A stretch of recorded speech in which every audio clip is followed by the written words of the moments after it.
This week, pharmacists across the country, including here in Arkansas, sent President Biden a letter expressing their concern over his Test to Treat COVID initiative.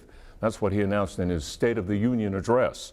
Well, local pharmacists tell THV11's Mercedes McKay a major barrier is preventing people from getting the treatment they need.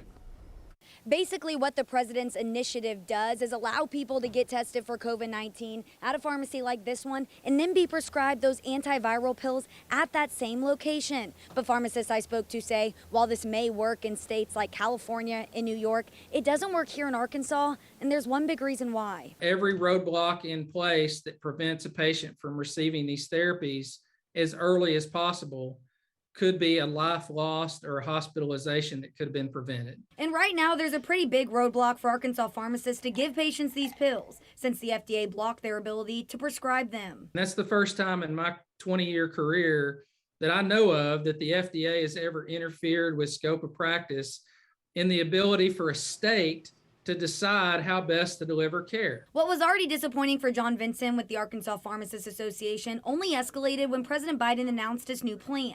He says it sounded good on television, but doesn't work for our state. These one-stop shops where there's a clinic and pharmacy under the same roof is common in some urban areas and other parts of the country. It is not common in Arkansas. For Daniel Cade, it's confusing since pharmacies like his have become the hub for everything COVID. If I'm testing, I shouldn't have to really outsource the solution to the results of a positive test for a patient. Most of the time, Cade says, it can take up to a day to get some patients a prescription, which is why this barrier makes time more limited for a drug you have to take quickly. If both the prescribing and the dispensing was in the hands of a pharmacy, it would just allow to kind of close that gap. In Little Rock, Mercedes McKay, THV11 News. Those antiviral pills are the most effective if taken within 5 days of initial symptoms, and that's why time is so limited. Vinson says the FDA is the deciding factor in all of this, and they're hopeful the restrictions will be lifted.